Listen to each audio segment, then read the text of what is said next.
The most widely published book in human history reveals that we are created in the image of God. Throughout our human journey, each encounter is an opportunity to see the shared humanity in ourselves and others.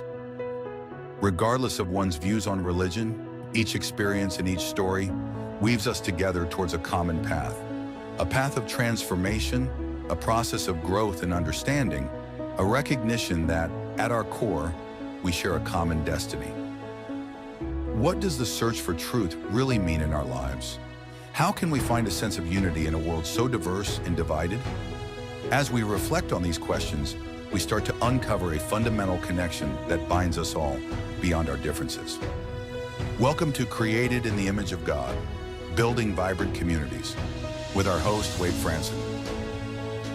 Tonight's episode is Unbiased News.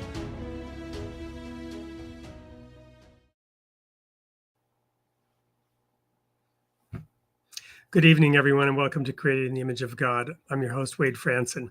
When I saw that title come up, Unbiased News, I suddenly had an epiphany, right? Because Jesus came and brought the gospel, right? Gospel means good news, good news. And, today, all the news is bad, right? There's bad news everywhere constantly. But part of the reason for that is that bad news sells and bad news creates echo chambers. And bad news is really good when you can blame the bad news on the other side. This is a problem in our society. And we need to get back to, God gave us minds to think and to see clearly, and a spirit that allows us to sort through and to discern. So we have a very special guest tonight. His name is Isaac Saul. He's involved in journalism, and we have been talking about this both on the Sunday show and the Tuesday night show with various people.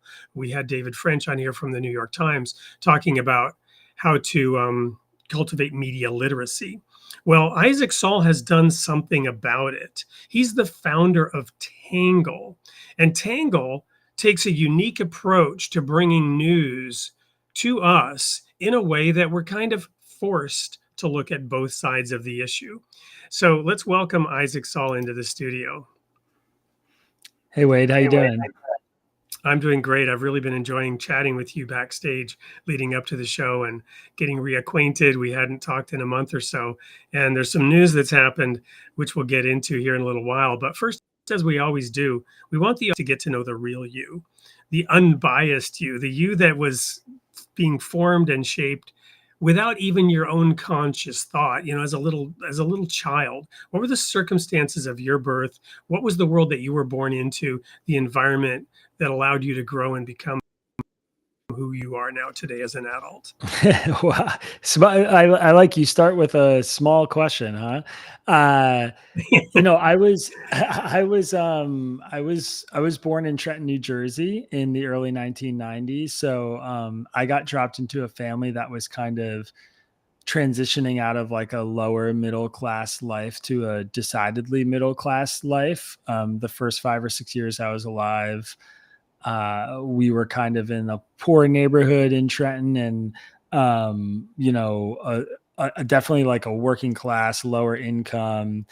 And my dad was working sort of on the front edge of a lot of computer science technology.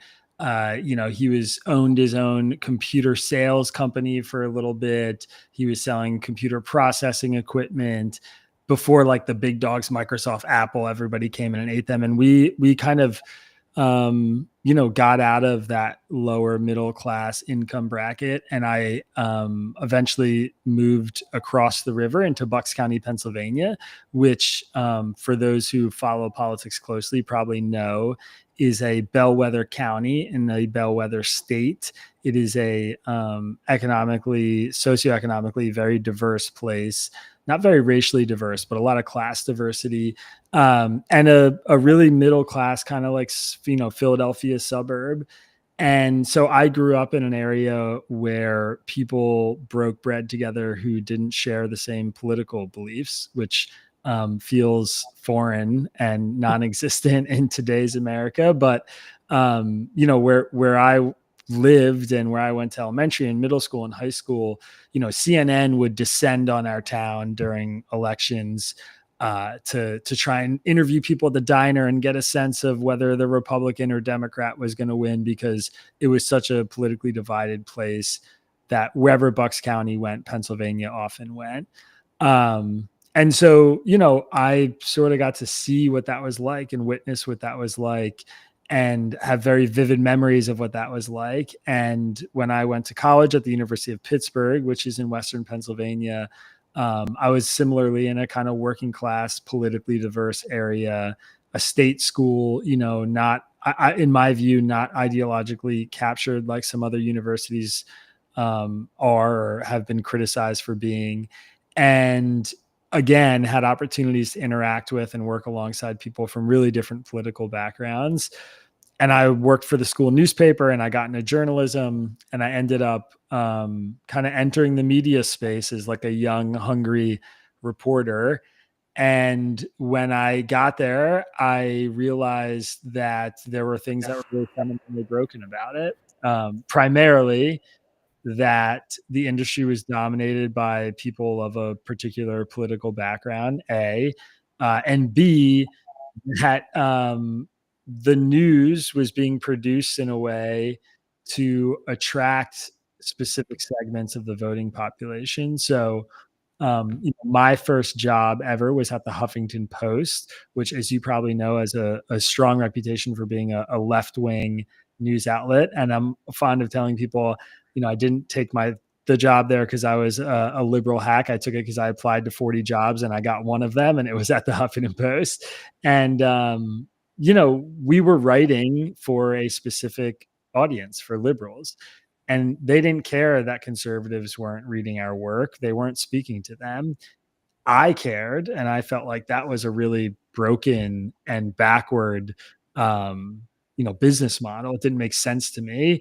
I wanted my friends and family from home to be reading my work, but they didn't trust it because it was published in Huffington Post, and they recognized that was a left-wing newspaper, left-wing, news outlet. And so I realized that like we were really bifurcated, and this was in 2012, 2013, 2014, 2015. And at the time, the idea of like a social media bubble or being, insulated, it was relatively new. Facebook was really just becoming the powerhouse social media network it is today. That was kind of a new concept that people were living in their own bubbles. And I saw it really clearly. And as I sort of spent more and more time in the media space, I wanted to fix it. I wanted to build a big tent media organization, a place where people of all political backgrounds could come, be seen, heard, feel like their views were being respected and represented, and also encounter a bunch of views that they didn't like so they could learn from them and grapple with them. And that's why I built Tangle and was sort of the North Star for launching this media outlet.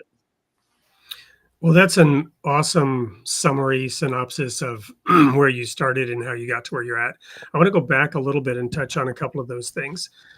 First of all, in that town, and I forget the exact name of the Bellwether, Bucks New County, Jersey, Pennsylvania. Yeah. Pennsylvania, Bucks County. Okay, so when you look back on that time and that experience, what was your reaction to it? Did you enjoy that? Did it appeal to you naturally? Is that what kind of gave you the bug to go do something like this? Yeah, I would say my friends, I think, would say that I have a reputation for being a little bit argumentative and a bit of a trash talker. And I enjoy like a good discourse and a good ribbing and a good back and forth, and I loved it. I mean, I love that I had friends who saw the world differently than I did. I loved arguing with them. I love that we could, my memories as I was becoming like a young adult, 16, 17, 18, of like, my dad, who's a dyed in the wool Democrat, being really friendly with, a neighbor who's like a hardcore Bush supporting Republican ex-military guy, and they would have beers together and talk, and they could relate to each other. And they disagreed and they'd argue, but they were friendly too, and they would care for each other and look out for each other. And I just feel like we lost a little bit of that somewhere along the way. Like the political identity has become a kind of religious war. It's just different. It feels different. The stakes feel different, and it's harder to bridge that. So yeah, back then, I don't know. I'm the youngest of 3 boys, so I think I was just loud and wanted attention, and was comfortable in the kinds of situations where people might be disagreeing or being disagreeable, and it didn't scare me. And I love that environment. I love growing up there. I'm really grateful I grew up there. It definitely shaped my worldview, and I think I am much more empathetic and understanding of people, regardless of their political views, because of that upbringing. So, it's hard to know exactly why it worked for me. I'm sure for some people it didn't. But I've managed to maintain a lot of really, really strong relationships with people through all the turbulent times, which I'm really proud of. If you can't do it in your personal life, you probably can't do it in your professional life. So that part's important to me for sure. So are you familiar with that song by Billy Joel, Allentown? Yeah, yeah. Right. So Allentown, that's Pennsylvania, right? So how far Yep. was that from where you're at? Not far. The next county over, actually. Okay. So in that song, there's a lyric, every kid had a pretty good shot to get at least as far as his old man got. But something happened on the way to that place. They threw an American flag in our face. I know that's what he said because I could never figure out they threw a what in our face. They threw a numeral something in our face. No, American flag in our face is the lyric, right? And so, you know, he's getting at a similar slice. That's not political. That's just economics, right? And the American dream. But I think they're tied together. I think that there used to be a common patriotism. And one of the things that's changed is it's not about, who's going to run the economy for the next 4 years, right? It's who owns the soul of the nation, right? And are we a shining city on a hill, or are we a blight on the planet, right? And there's two different views and visions of what America is, what America should be. Our very identity seems to be at stake, in this new situation versus what it might have been 50 years ago. But what's your take on that? Yeah, it's interesting. I mean, first of all, I do think the stakes are real. I think the political parties, as they exist today, are the 2 major political tribes: the Reds and the Blues, Democrats and Republicans, whatever you want to call them. I mean, it changes all the time, but I think they have differing enough visions for the future and real differences. It's like there's sort of a trope in some media coverage where people like to say either they're, the 2 duopoly parties are the same, or they actually agree on a lot more than you think. I don't think that's true, actually. I think that the 2 major political tribes we have are different from each other, and they have different visions for what they want the country to be. And so I think those stakes are real.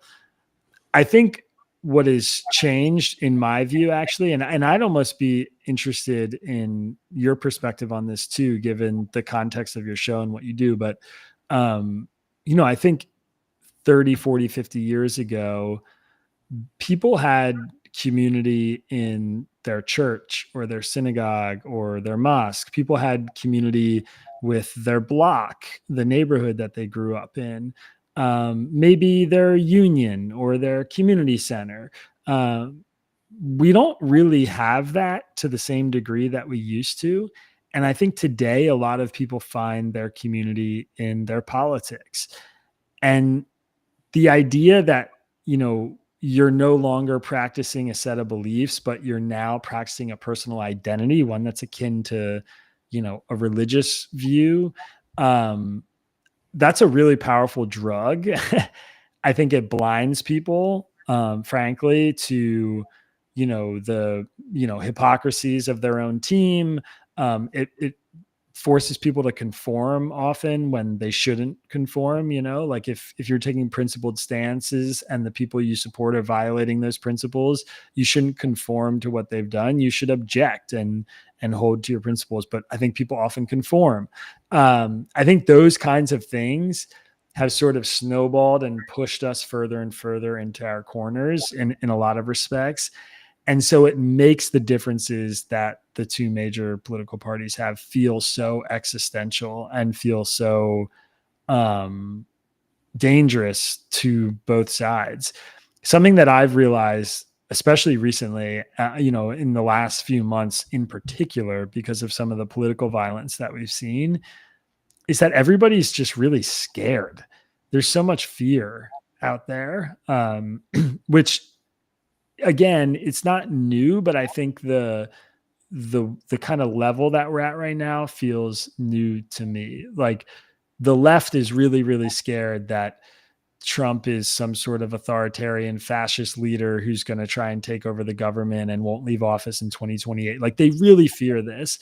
And the right is really scared that, the left is going to shoot them in the head for having disagreeable political views if they espouse them publicly, and that there's not enough people on the left who are willing to condemn political violence. And, that there's like a sense that it's not safe to be conservative in our country right now. And it's like those fears are real, and they they push people really far away. The fears are real. The fears may not be warranted, but the fear is real. The fear Absolutely, yeah, is real, whether it's warranted or not. And we have to deal with that. I mean, that's, right. I actually think the fact that fear is real is almost less. You can't talk somebody out of it in right. the beginning. You have to accept that that's the place that they're coming from. And a lot of millions and millions and millions of people are there right now. And I think that makes it all feel very existential too. Well, I'm going to get back to this question about religion because it's a fascinating one. But on this topic of fear, remember a few years ago, there was the term fear porn. We actually don't hear about fear porn very much anymore. And I think that's because the fear porn has so completely done its work already that you don't even, now it's just status quo. And I remember like the image of a TV, like puking out dark fear, right? And this was, pre-pandemic. But after the pandemic and the stolen election and the insurrection and all this, constant fear and hyperbole, and it's not just hyperbole, it's like beyond belief exaggeration. You follow me? Yeah. And everything is a threat to democracy from both sides.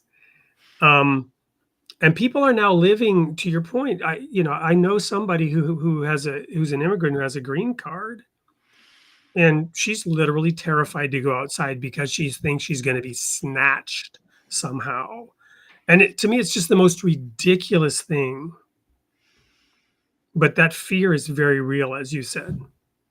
Yeah, and I think there's a lack of information resources, and there's a lack of players in the information ecosystem that I think are willing to say, this doesn't have to be a 5-alarm fire. This story is not as dangerous or,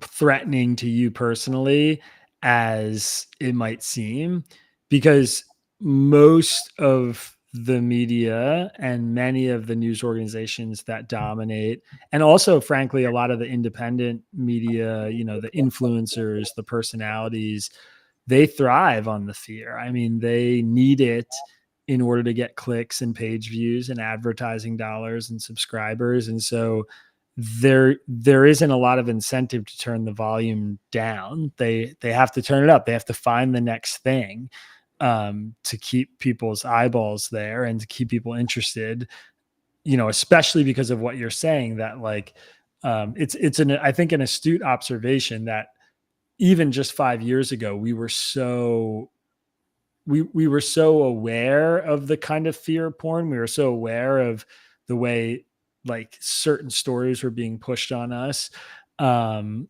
a way that was very obviously meant to evoke maximum fear and emotion. And now it's like we just swim in it. It's so ubiquitous that you don't even notice it. It's just like that's how it is. That's the world we live in, and it's everywhere. And nobody's really turning the volume down. I mean, we certainly, I think, try to do that and bring a lot of rationality and level-headedness to our reporting and to the news. But scouring the landscape, I would say a lot of people are not doing that right now. Yeah, well, we're going to go to our first commercial break, which is a little video about you to bring people up to speed with who you really are and what you're really doing and what is this Tangle thing. Don't go anywhere. We will be right back with more of Isaac Saul, the founder, editor-in-chief, Yeah, chief both. cook and bottle washer of Tangle. Be right back.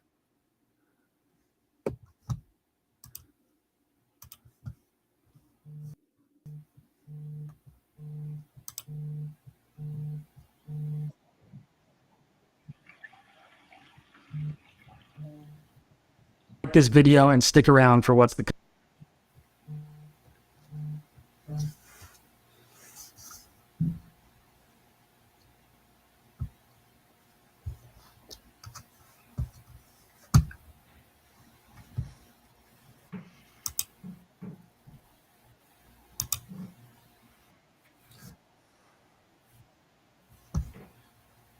You know, that worked just fine when we were not live.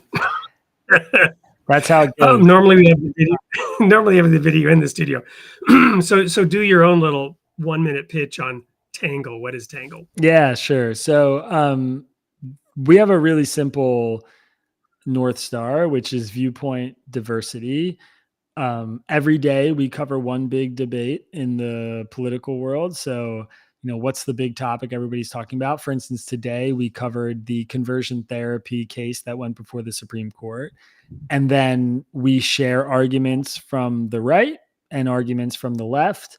And then someone from our staff shares their own My Take, which is like a little mini editorial where we try and call some balls of strikes and maybe, take a particular stance occasionally, depending on whether the person on our team feels really strongly about the issue that we're writing about. And this idea is basically that we're going to put a bunch of views in front of people and let them make up their own minds. And a lot of people in this country are really, really hungry for that right now. Just this simple concept of like, here's 3 arguments from the right, here's 3 arguments from the left. Some of them are kind of more centrist arguments. Some are fringe, maybe far left or far right. But you're going to read our whole newsletter or listen to the whole podcast. And at the end of it, you'll have a really good understanding of what people from across the political spectrum are saying and thinking about this topic. And then you get to grapple with it on your own. And we trust you to make up your own mind and think for yourself a little bit. And it's shocking how few places do this, offer genuine viewpoint diversity. And it's also shocking how many people are out there who are craving this kind of media. I was skeptical when I started this, to be totally frank. I was, we were doing the opposite of what everybody else was doing.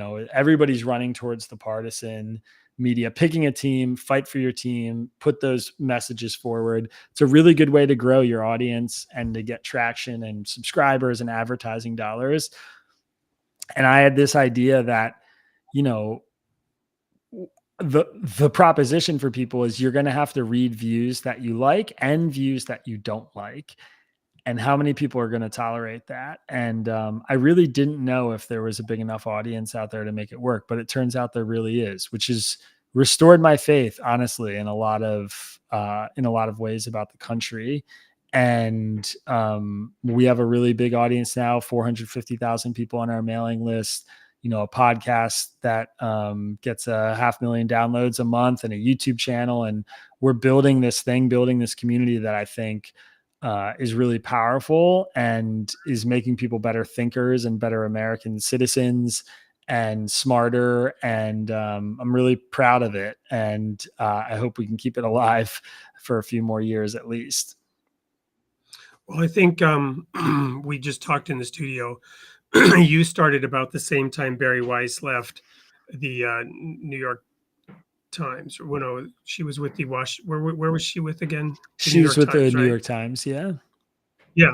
And I would consider her largely liberal, but she was too conservative for them, especially on certain issues, Yeah. right? Like anti-Semitism, I believe, was one of the main things. And she was just her company was just bought, the Free Press. Her company was just bought for $150 million, and she was also installed as the editor in chief of CBS, Mhm. something like that. Yep. So obviously, your model has legs, and you're doing well. You're following in some great footsteps. And again, you started at about the same time. Not that you're following in her footsteps, but she jumped into it from a more prominent position. Let's say, maybe got more immediate traction. But so the future in that sense kind of looks bright. But I would also ask, CBS obviously is making a play here, a play maybe for credibility. There are a couple of comments in the chat. We won't go there just yet about how to restore credibility for the news. Well, is that what CBS is doing when they, hired her? Yeah, I mean, I think there's a few things at play, candidly. I mean, first of all, let me say I have a tremendous amount of respect for Barry and for the Free Press. I'm a subscriber. I'm a fan. They anger me sometimes, and other times I read stuff and I'm like, this is the best piece I've ever read, and that's I think how it should be as a news consumer. Certainly, what we're trying to do at Tangle. So I respect what they built a lot. They're definitely a model for us. I think CBS is doing a few things. First of all, I think they understand that they've lost a lot of conservatives, candidly. And while I agree with you, your assessment about Barry's politics or personal politics, I think the Free Press codes a little bit more center and center right to people. So bringing in someone like her and those kinds of contributors, I think they are hoping will attract an audience that maybe has abandoned them and no longer trusts them. Um, to be very candid, I also think the new owners of CBS probably really like Barry because of some of her viewpoints, about the war in Gaza, about Israel more broadly, the kind of center right positions that the Free Press has staked out editorially. I mean, there was an ownership change at CBS, and they haven't been shy about the fact that, those new owners have particular sort of center right views on a lot of stuff, and they want to reshape this institution of American culture, which CBS is. It's still a really powerful television network that millions of people watch every week. And so I think she fits the bill for that too. But I suspect that she's going to do a really good job. I mean, I think there's a lot of people who hate on her, and there's a lot of people who sort of armchair quarterback stuff, but the truth is CBS could use some ideological diversity in its newsroom, and Barry offers that from the top down, and she'll bring in people who offer that, and that'll be a really good thing for their news coverage. And there should be friction in these newsrooms. We have a team of 12 people at Tangle. We have different politics on our team. We fight and argue all the time. I think that's healthy. I think it's part of what happens in a pluralistic society where people who come from different backgrounds and have different views are trying to live together. And there probably should be some more friction there. So I hope she brings that, and I'm excited to see what they do. And yeah, I think it's a great signal for independent media operators like me that there's a lot of people out there who value the work that we're doing. Yeah, I'm also a big fan of hers. I hope I didn't come across any differently. Just she's really interesting. So let's get back to then this topic of religion, and maybe we can sort of role play even or pretend that this is a Tangle news discussion, right? If I were on your staff or whatever. So somebody posted something and tagged me in it on Facebook, right? Because of my views on religion, and I tend to have strong opinions on things. I don't push them. I believe religion must inspire, not coerce. I resigned from the ministry to separate my faith from my paycheck. I believe that God gave us free will and that he doesn't coerce any of us. That's why we have the situation we have. He sends rain on the just and the unjust alike, he says, and he gets to decide who's just and who's unjust. In fact, the work of the devil is to accuse the brethren. So if you're pointing fingers, we all know the story. You point your fingers, there's three pointing back at you. They always say that, They used to say it. You point your finger, there's three pointing back at you, right? So don't point your finger at people, right? Talk about ideas, talk about policies, talk about outcomes, situations. Don't point your finger at what they might or might not have in their heart. You don't know. And it's not your business. That's God's business to judge that. Having said all that, somebody posted this cartoon of God pictured in a bubble like a divine king with a hat on, kind of like an image of Nebuchadnezzar or something, but God in heaven saying, you shall treat the foreigner the same as the citizen. And then there's a woman with a MAGA hat on saying, but what if they are, and she doesn't get to finish her sentence. God says, did I stutter? And the obvious implication is that, one side of this issue on immigration is completely wrong, and God would back them up because they're not treating immigrants fairly in the same way we are. And they pointed this at me, right? Like, what are you going to say about this? Haha.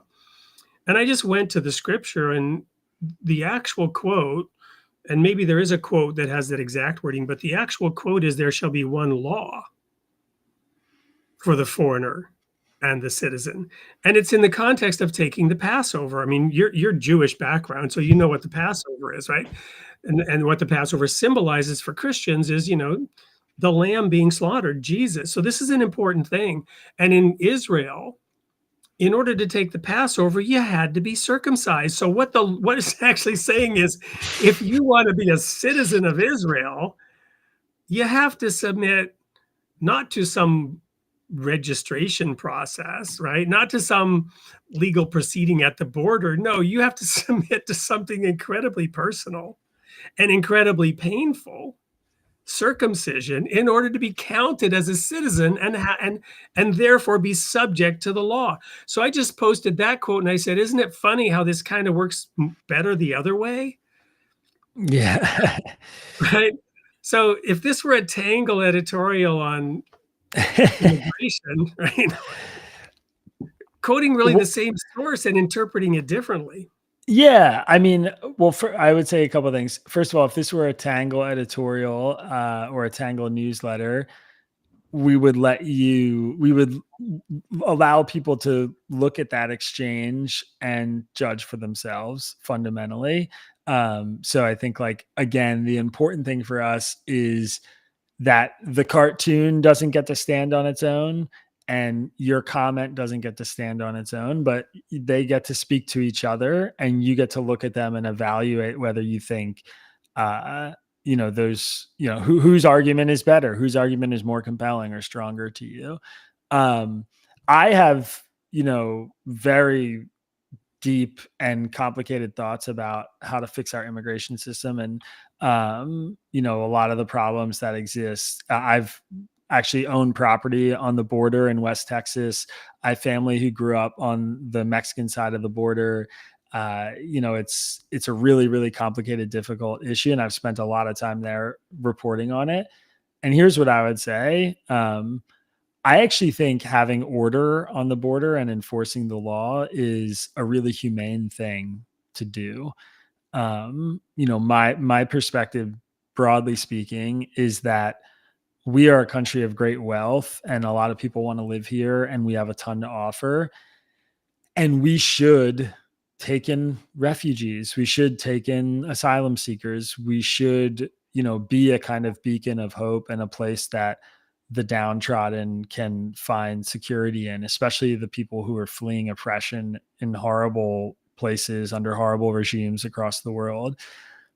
But the only way to do that in like an orderly fashion that sort of maintains the kind of social order and cohesion that makes America such a great place to be is to actually have order and enforce the law. If there's hundreds of thousands of people arriving every month at the border illegally or crossing illegally, they are clumped in and obscuring a smaller portion of people who are genuine asylum seekers and refugees who want to be here and are trying to come here and, turn themselves in and have their asylum case heard. And it doesn't get heard because there's 3 million people in front of them in a backlog because tons of people cross the border illegally because our system's broken. So I respect the left's, like my Tangle hat, putting my Tangle hat on, what I would say is like, I respect the heart of the left's message on this issue, which I do think for a lot of normal, maybe not the politicians or the corporate interests who want labor or, whatever, you can be skeptical about this. But I think like your normal, like my liberal friends, they see, people from Guatemala who's traveled 2,000 miles to get to the border and they're barefoot and they're holding babies and they're hungry and they're dirty and they just like want to come here and have security or work or whatever. And they say, why aren't we letting those people in? We should help them. And I respect that a great deal. And I think that's a good inclination to have. I just also respect the conservative perspective, which is like, if you want us to take those people in and help them assimilate and, live here and have fruitful lives here, they can't come with 100,000 other people in a week. We need order. We need to be able to process them, and we need to be able to afford it as a society and all those things. So you have to kind of find a way to balance that. That's how I would approach that issue. But that is a funny interaction. That sounds like Facebook to me. People throwing pot shots from the rafters. I know what it's like. So I appreciate you handling it with, go to the source and tell them what it actually says. That's a good way to navigate it. Yeah, and I did it sort of tongue in cheek, just it's funny how it. But anyway, so let me share a little bit of my personal story. As an 8-year-old, my parents divorced. My audience knows pieces of this story.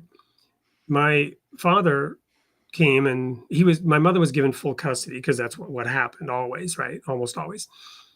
My father came and told the babysitter he was taking me and my 2 sisters to the mall, just didn't tell the babysitter the mall was in Sweden. Now, I was born in Canada. Whoa. My father was born in Sweden. My mother was born of English parents. So you got this citizenship issue right there. My dad at the time had a green card. I had a Canadian passport. He holed up in a hotel in Alaska trying to arrange to get the passports. My younger sister was born in the US. Her passport had expired. He managed to get somebody on Scandinavian Airlines to get him onto the plane. But they, and he was working with an attorney on this, and he told the guy told him they're gonna stop you at Arlanda in Stockholm and send you right back to the waiting arms of the FBI because this was a kidnapping. This is a real kidnapping, wow. But it was pre-cell phone and everything. So my dad kind of smooth talked the border agent, put my younger sister's passport on the bottom. You got the Swedish, you got the Canadian. He's telling me this story. The guy looked at it, stamped it, and we were through. We got through. Wow.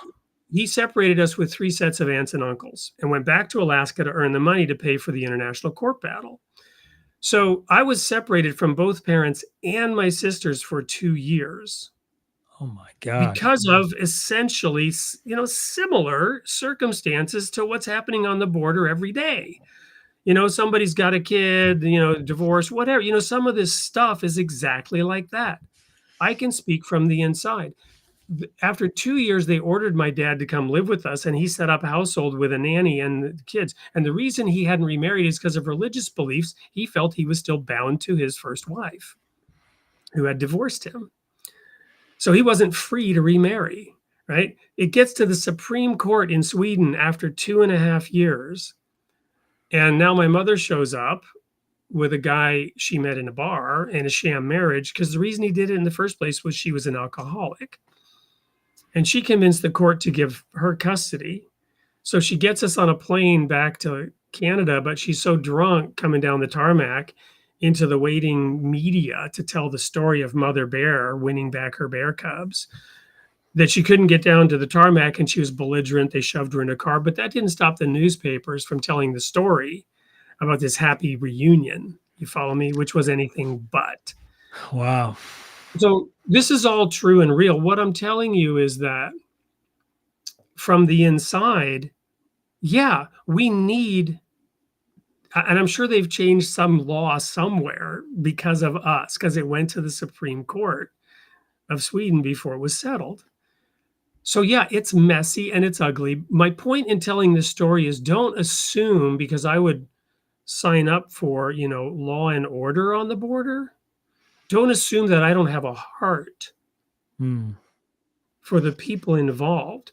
And that's the tragedy. I agree that the heart of many people on the liberal side of this is in the right place, but their common sense, the facts, reality itself is all distorted.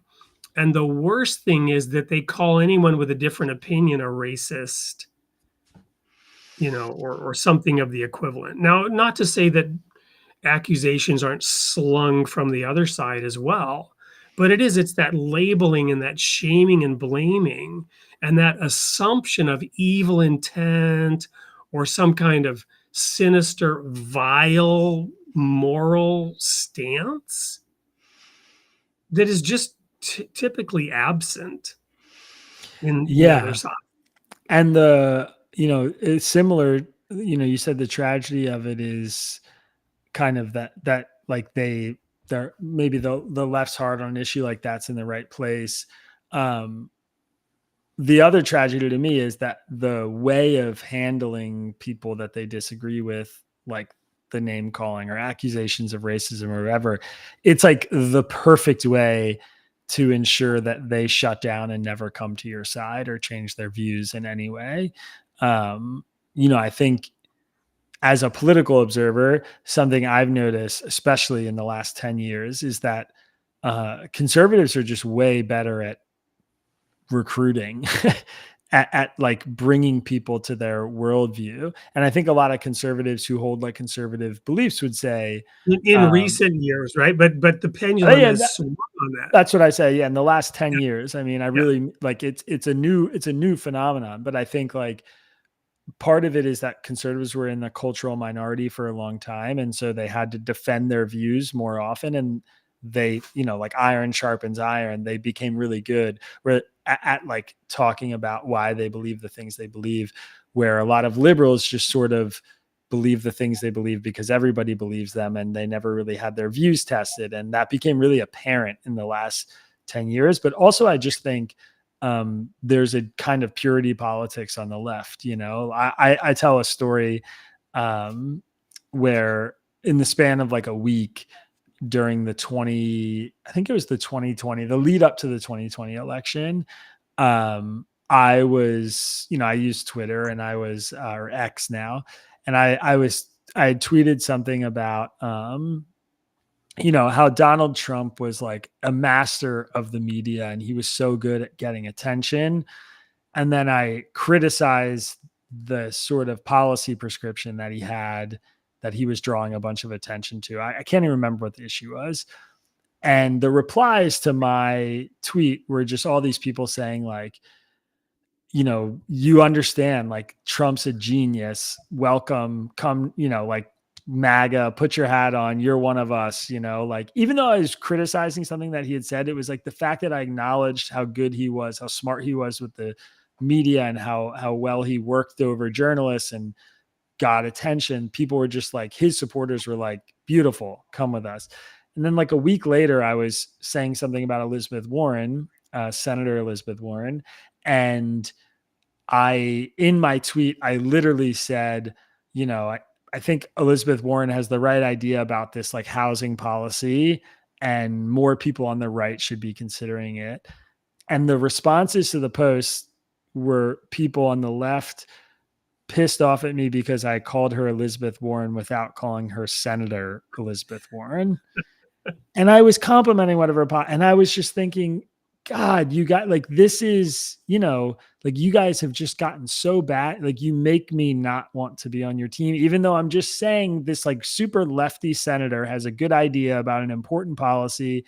And all you can see is that I didn't, they just accusing me of being a sexist for not calling her Senator Elizabeth Warren. When I go criticize Trump and the criticism of him draws his supporters in to tell me, yes, you're one of us. And that's sort of the dynamic that we've been living in for a while. And I think there's just like there's a real big tent attitude that the right has started to adopt in ways that the left still hasn't in this modern political moment. that's interesting, and it's changing our politics, I think, really quickly. So yeah, I see and experience some of that stuff that it sounds like you've experienced too. And you're right. The right does it too. It's not, of course, I'm not the right demonizes people on the left all the time. And it's equally as destructive and counterproductive. And I wish it would stop, but it's But it seemingly getting sounds, more common. yeah, it sounds like that the whole point of Tangle, though, is to, I like to talk about the razor's edge. You have to walk the razor's edge between these, viewpoints. But somebody else says, no, it's not a razor's edge. It's a broad highway. We just need to invite more people to it. Yeah. And I think both of those are kind of true, but Tangle's definitely taking the broad highway approach, it sounds like. Yeah, I mean, our North Star is that we're a big tent media organization. Everybody's invited. We want people of all political backgrounds to be reading our content. We want to be a meeting place for people of all political backgrounds to engage with each other. And like sometimes I think we're doing a really good job of that. Other times I think we struggle, like I've noticed in our inbox when people reply to some of our newsletters and emails we sent, a lot of the replies have a more conservative bent. I think a lot of conservative readers like writing in privately and one-on-one engagement. And in the comments section of some of our articles, it seems like there's more liberal readers who are interacting there.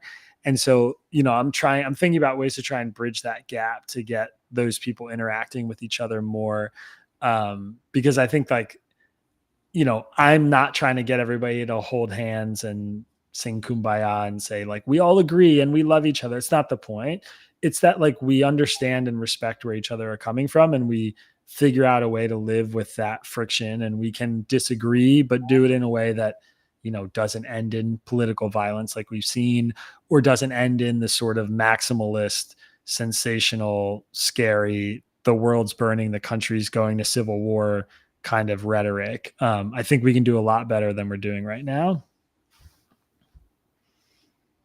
Yep. Well, we're going to go to a quick commercial break. And then when we come back, we're going to interact with a couple of the audience comments and wrap this up because the time's really flying by. It's fascinating. And I really thank you for being here. Don't go anywhere. We'll be right back with more of Isaac Saul.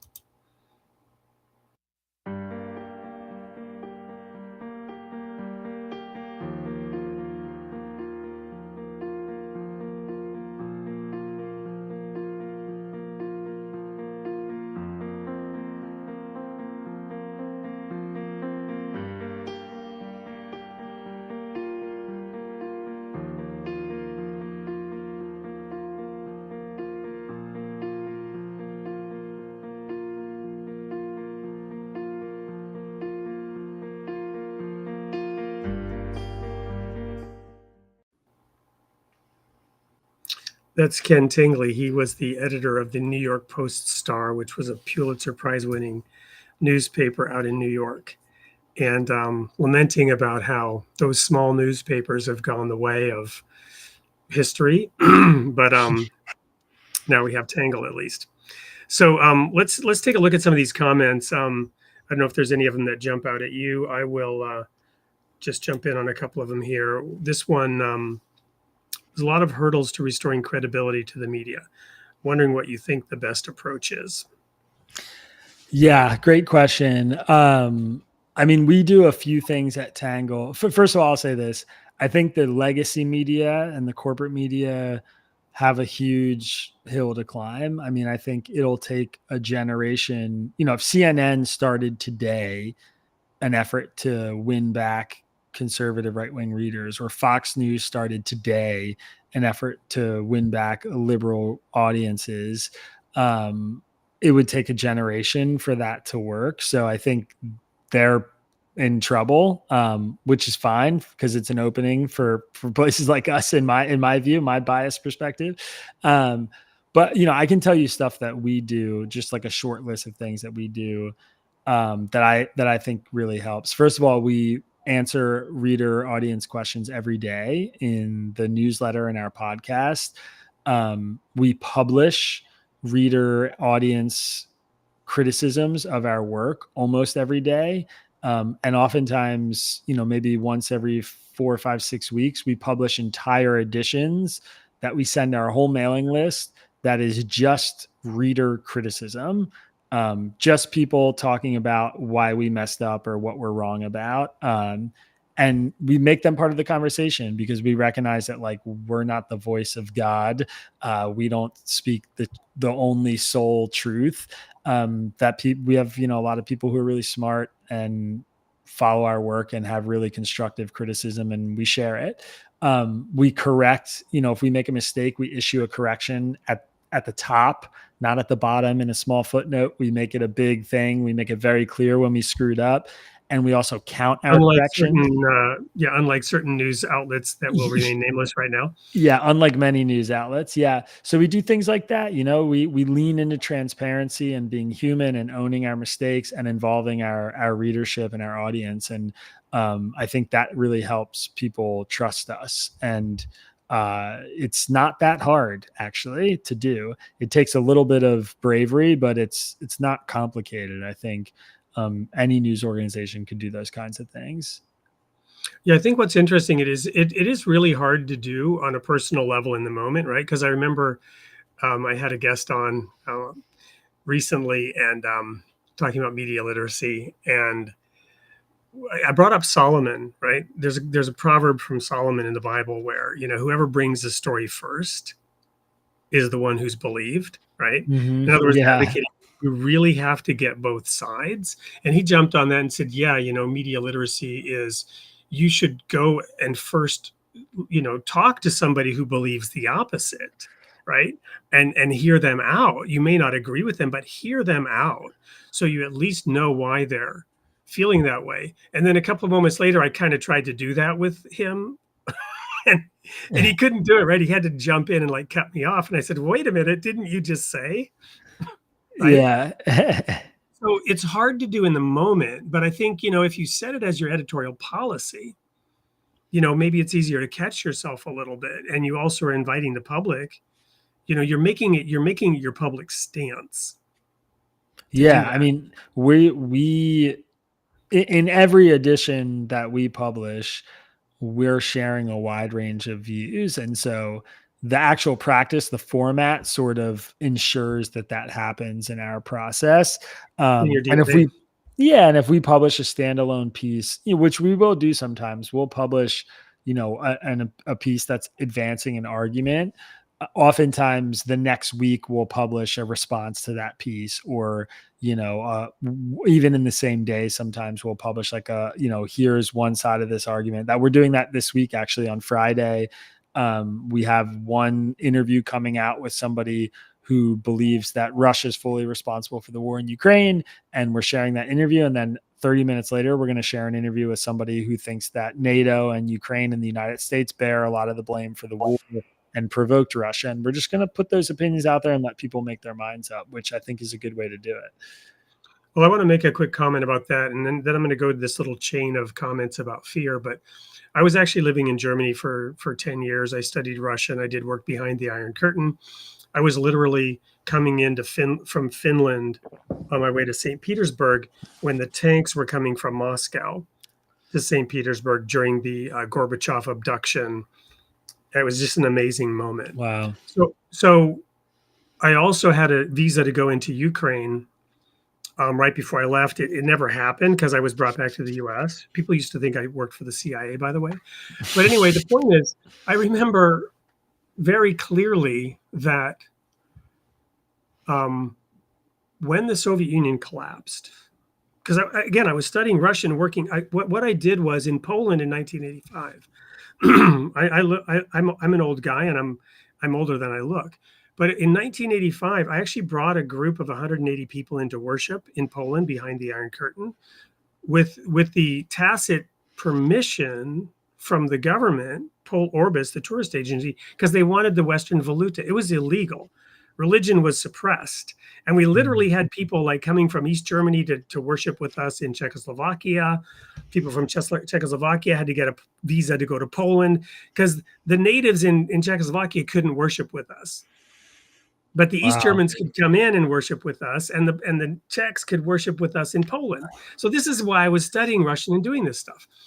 But anyway, So I knew what was going on. And when the Soviet Union collapsed, Ukraine was the third largest nuclear power on the planet. And there was an agreement made between three superpowers, well, two superpowers and a wannabe has-been superpower, to protect Ukraine in exchange for giving up their nuclear weapons.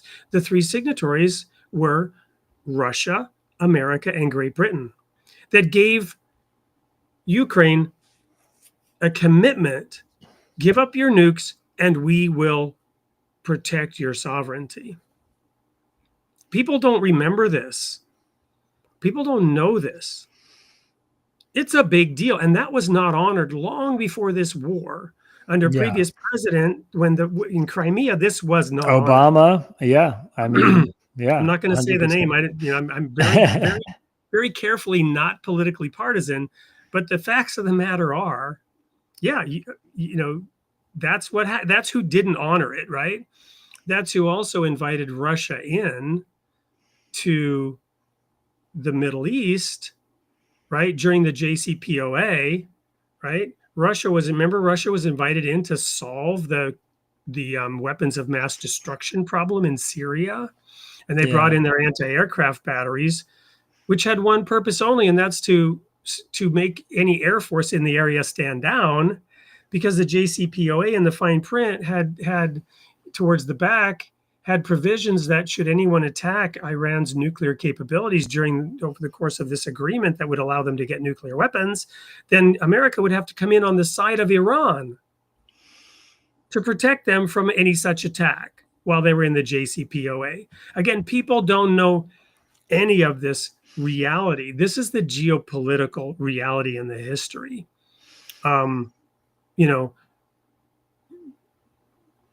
Those who don't learn the lessons of history are doomed to repeat it. It has been said, right? Anyway, that's an aside. I just felt like I had to throw that out there because I was personally aware of all this, being in Europe at that time when the Soviet Union collapsed and Ukraine regained its full sovereignty, right? So I don't know if you have any comments on that. Feel free to jump in. Otherwise, we'll just jump to these comments on fear. I mean, I have strong personal views about the fact that, in my view, Putin is very clearly the person in control of whether the war stops or goes on, and maximum pressure on him, in my opinion, is a good thing. I have family in Ukraine, so it cuts close to home for sure.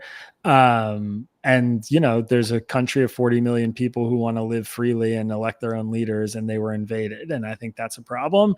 So, it is. But like, to your point, there is so much deep history there that's kind of been memory hold, and our commitment notwithstanding. I mean, certainly an important part of it. Yep. And my point is, it's not just something that's happening now. There is that deep history, right? So we were talking about fear some time ago, and Boo Time, it's wild how fear sells. We rarely stop to ask what it's doing to the public trust. And then Emily responded, it's ruining it. But fear is a business model overall. Someone came in and praised Tangle, going back to fear being the hook. Truth becomes the casualty, said Gina. That's why outlets like Tangle matter. Tangle is awesome. So you got a fan there. But this is where I wanted to go with this. Do you think audiences, because you and I were talking about this before the show started. Yeah, it's a great question. Audiences are partly complicit, that we want to feel outrage or fear because it gives a sense of certainty or belonging? Yeah. Great question, Chloe. And as Wade said, this was actually something I was just bending his ear about before we came on the show, which is a view that I have here that, I think the people watching this, audience, news consumers more broadly, should take more ownership over the power that you have, the responsibility that you have. I have friends who complain to me about the media. I'm responsible for everything every journalist and media organization does because they know me. So I get blamed for everything. So, they'll say stuff to me like, why does the New York Times cover every, sex scandal in Donald Trump's life and all his marriage troubles? And they have 5 articles about that on the homepage. And My response is because you click on it. Every time that you are navigating the internet, which is how most people consume their news these days, if you click on a news article or you give a view to a video or you sit down and watch 20 minutes of something on YouTube, you're sending a signal to those news organizations, A, that you want more of that, and B, that they can monetize this kind of content. So, I as I navigate the space, I think of every click like $1. If I click an article in the New York Times, I just gave them $1 for publishing it. They probably made something like that. Maybe it's 10 cents, but the the reality of it is that you're sending a signal to them about what you value, and you're also sending a signal to them about what kinds of content they can make money off of. And every news organization has to, balance that and think about the ways in which, they have to do the things their audience wants to drive revenue and eyeballs and traffic and whatever, and do the things that they should do. But as news consumers, we have an incredible amount of power and influence, especially in large numbers. And I think that's one of the things that I find a little bit frustrating about, a lot of the media criticism. And I think, Chloe, like your point is, we are complicit. The audiences are complicit. We reward the fear. If you go to the homepage of a news organization's website and there's an article about a new healthcare policy that's going to reduce the cost of healthcare for 20 million Americans, and it's like a wonky story about how the legislation came to be, and then right next to it there's a story about 20 children dying in a bus crash, you're going to click the story about the bus crash. Most people do.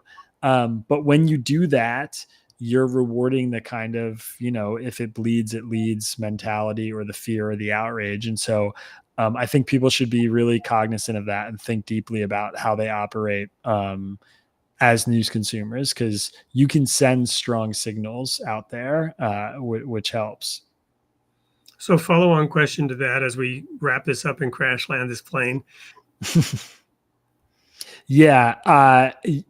First of all, yes, certainly being member funded creates certain pressures.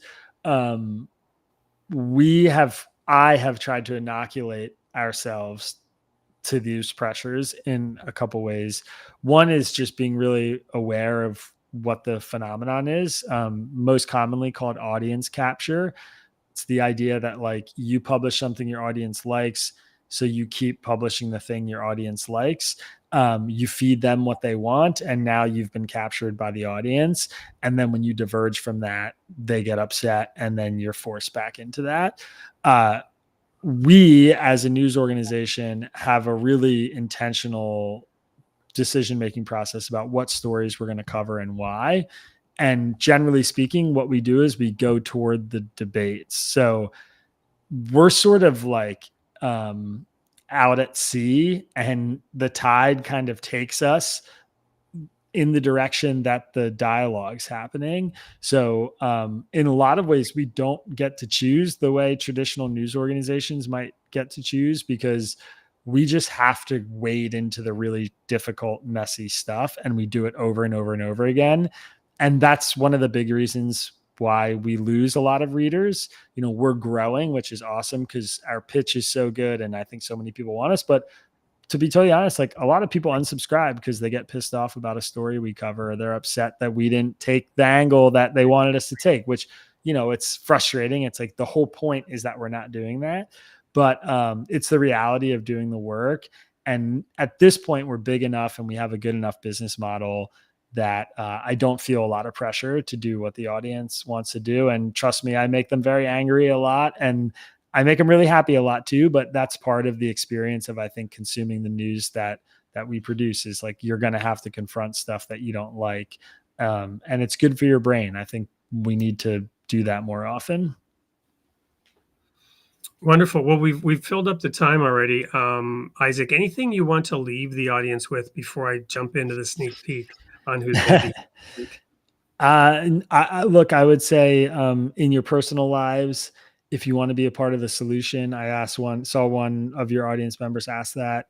I think the best thing you can do is, find somebody who disagrees with you politically in real life. family member, neighbor, friend, and just spend time talking with them, break bread, share a beer, have a coffee, whatever it is.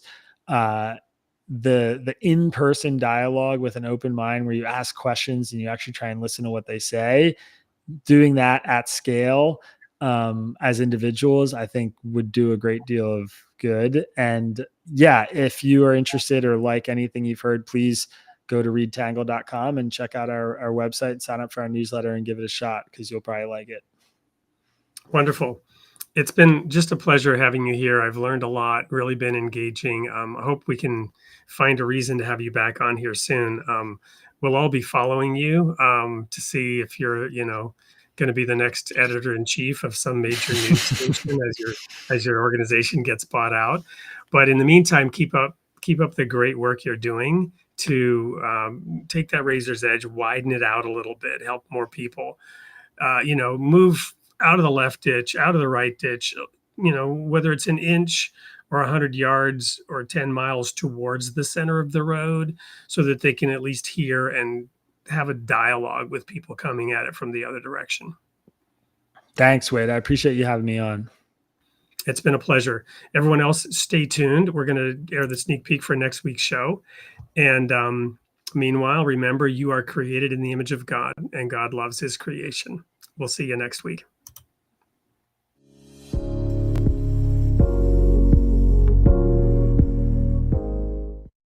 Hey everyone, it's Wade Franson back with another sneak peek for Created in the Image of God. I have a guest that I've been so looking forward to interviewing on the show. His name is Mark Oppenheimer. He says that he likes his religion somewhat traditional. He's Jewish here in America. And on the political sphere, he might be somewhat more left of center. His work, as he described it to me in our brief preparation for this interview, is he likes to objectively report on things, obviously to help people form their own opinions, but he sometimes offers his own as well. So he's an interesting mix of what America needs more of, in my opinion, right now. Welcome to the studio, Mark. Thank you. Good to be here.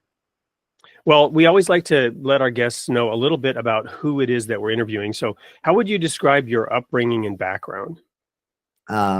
I'm a New Englander. I was raised in Springfield, Massachusetts, the eldest of 4 children, 2 Jewish parents, very different kinds of Judaism. My father was from the what is called classical Reform tradition that was created by German and Central European immigrants in America. My mother's parents were both from Orthodox backgrounds, but had become communists, so very aggressively secular in their outlook. And so I sometimes joke that I was uniquely bred to be indifferent to religious observance, but somehow it didn't work out that way.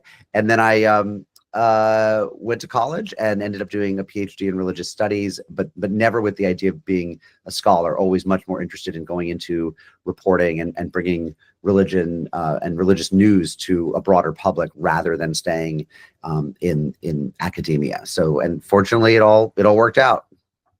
Well, I'm excited to interview you because my audience knows I'm serially putting out a series of articles, writing a book on the role of religion in civilization building throughout history. It's a sort of a, for dummies, right? I'm no scholar either, but looking back, starting with Adam, Abraham, Noah, what did these people contribute, and then Moses, of course, and Jesus, but also Muhammad, Buddha, civilization's rise, Göbekli Tepe taught us this, that, first came that temple that you're probably familiar with this, and the religious idea, and civilization arose from the idea of religion. So this mix that you probably got from your parents, how do you incorporate this view in your reporting and writing? Well, I come from a tradition, Judaism, that has a lot of room for argument. That's in fact, a sacred gesture in the religion. So the halls of study, the Batei Midrash, the Beit Midrashes, are places where people pair up in what are called chavrusas, which is partners. You learn together 2 at a time, and you sit over a text and you argue over it, and you share competing observations. And the text itself are often books of the Talmud, which is a record of disputations among rabbis fighting over how to interpret things and arriving at conclusions. I mean, it's literally a record of arguments. So we are truly the anti-literalist, anti-fundamentalist religion. Argument is totally essential. Contesting is totally essential. So that's in the tradition. My parents were both very much that way. You know, nothing was ever handed to us as dogma. You know, in anything, in religion, in politics, in life, you know, we were encouraged to argue with them. Not that they didn't have this final say in their household when we were growing up, but there was certainly no because I said so. I mean, it was always, you know, you explain stuff, you talk about stuff, you quarrel about stuff. And then I entered into, you know, a guild of journalists where part of the job is to always be seeking different points of view. So, so I think that in a lot of ways, starting with my religious heritage, I'm inclined towards skepticism, argument, disputation. The other thing that I would say Judaism and the Abrahamic faiths give us specifically, which I think is very much in my intellectual DNA, is a kind of anti-relativism. I mean, remember that it's Torah, it's the Old Testament that says, you know, there's one God, not multiple gods. You have to worship this one God, and anything else is idol worship. And so they were saying to a world of people that was organized by warring tribes, each of whom had their own local divinities, their own local icons. They were saying, actually, that doesn't work. Your icons are not as good as ours. In fact, they're idols. There's one God. And what that means, of course, is that there's one set of ethics. So it means that if rape is wrong in this town, it's wrong in this town. If stealing is wrong in this town, it's wrong across the valley 20 miles away.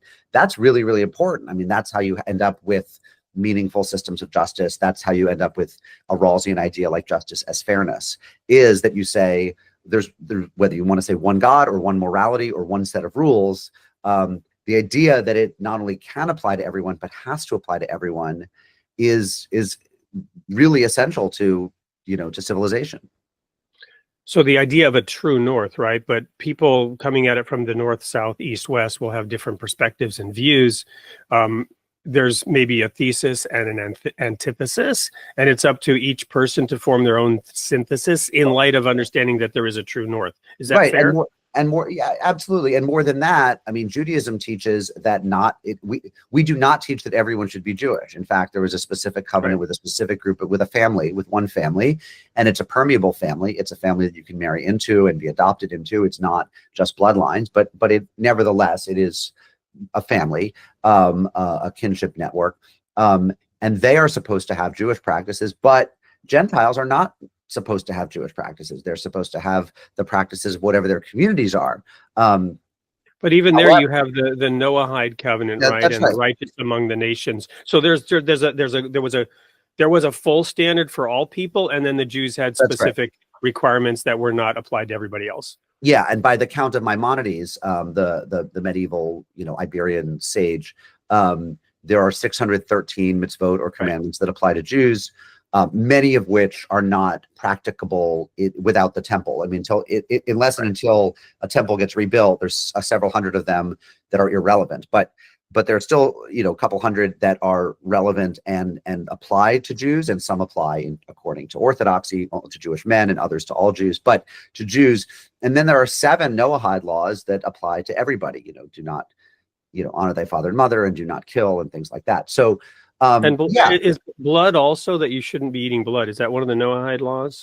Yeah, the dietary laws are not among the Noahide laws, I don't think. Okay. So we'll research it before the show. Yeah. I'm gonna crash land this plane now, but sure. But everyone needs to tune in, because what we're seeing here, we're gonna keep going. This is the sneak peek, short one. So what we're seeing here, folks, is that you can't really truly understand the modern world and some of the issues and challenges that we're having on the face of this planet right now. Some of the top issues can be much better understood by taking a little bit of what Mark has, which is that deep study into religion and its role in society. So Mark, I could not be more excited about spending a whole hour with you in front of a live audience on October 1st. No, anything you want to add? Because I didn't mean to cut you off. No, you said October 1st. That's wrong. It's October 21st. October 21st. Thank you for correcting me. See, no, we're not going to argue about that. We're going to settle on October 21st. I have nothing to add. It'll be great. It'll be great fun. Awesome. Thank you, everyone. See you there.